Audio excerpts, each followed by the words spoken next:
Hey guys, Matt with Woodworking here, and today I wanted to do something a little bit different for you. It's been quite a while since I've made a video.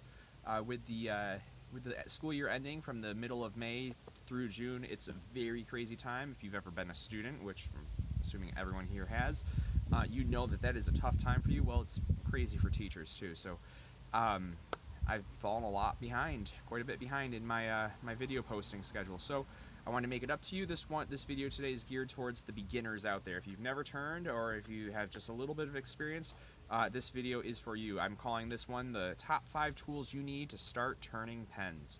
So the first thing you need is a lathe.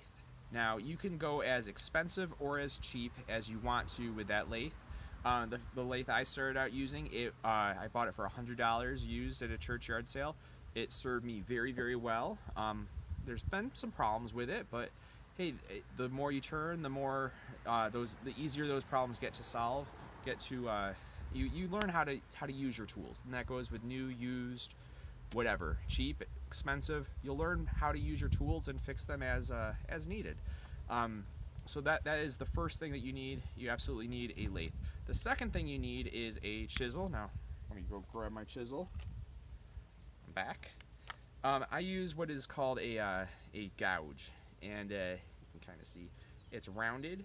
I do have other chisels, but if you're going to get only one tool, only one chisel, I would recommend the gouge. Now, again, you can go as cheap or as expensive as you want with this. This one actually came with the lathe that I bought, the first one I bought, and I absolutely love this tool. It is very good at removing large chunks of wood at a time. You can get carbide tipped tools, so instead of this gouge, it would be a little carbide blade here, and those are really sharp. You can do a lot more with them. They're a lot faster to use.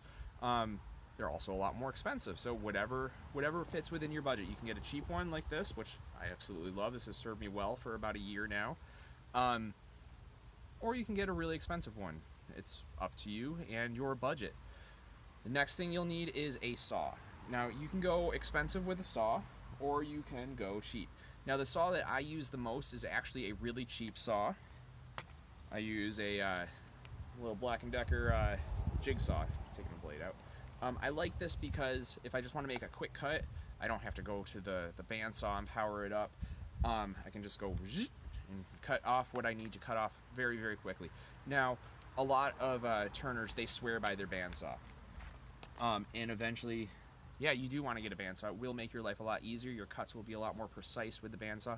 If you're interested in making blanks, which if you're a turner, you're going to need to either spend a lot on blanks or make them yourself.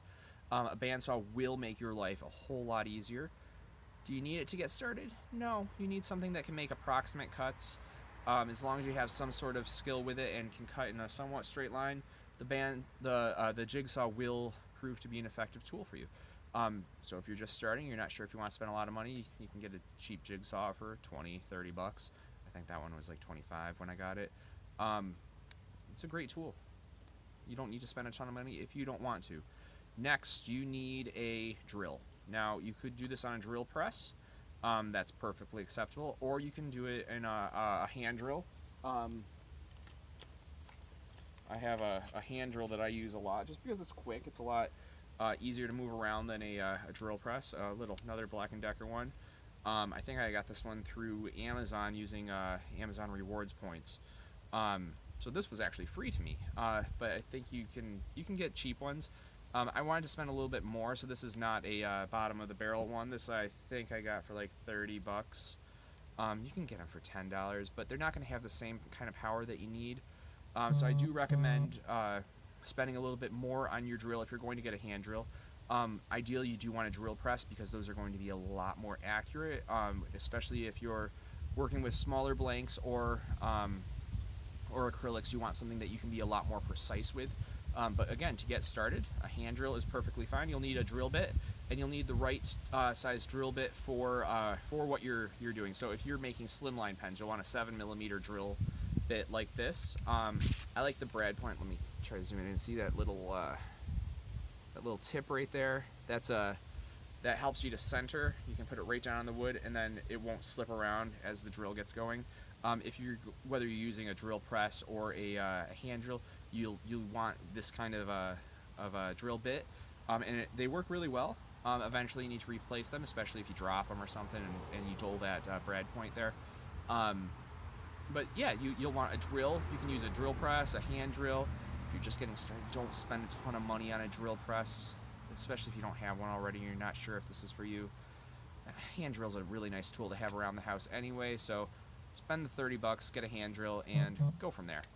All right, and I think that is 4. We have our lathe, we have our chisel, we have our saw, we have our drill. That leaves us for our last bit, and that is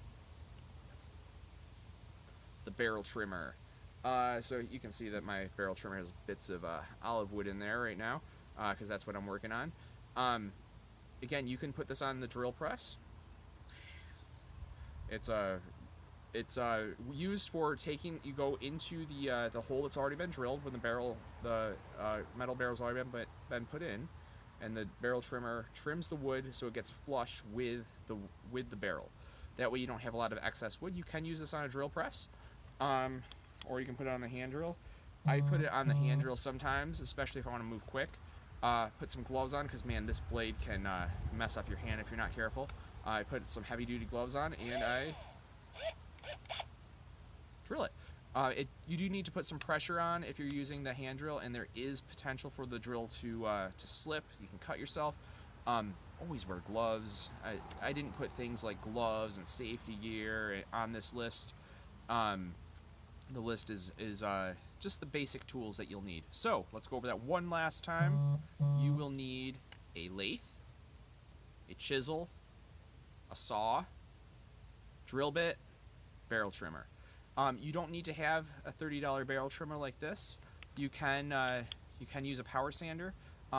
What I found, and when I first started, I used a sander, and I found that it's really slow, and it's not very accurate either. This is the barrel trimmer is going to be a lot more accurate. It's going to be a lot quicker than using a power sander. But if that's the way you want to go, you can do that too. You just need a way to get the wood or acrylic or whatever you're using to be even with that barrel, so you don't have excess wood, and so that the pen kits that you're using do fit right. All right, that's all I have for now. I hope this video was helpful for you. Again, this was the top 5 tools you will need to start pen turning. If you have any questions, feel free to let me know down below. I'll get to them as quickly as I can. If this video was helpful, please give me a thumbs up. And if you haven't already subscribed to the channel, subscribe. Take care, guys. Have a good one.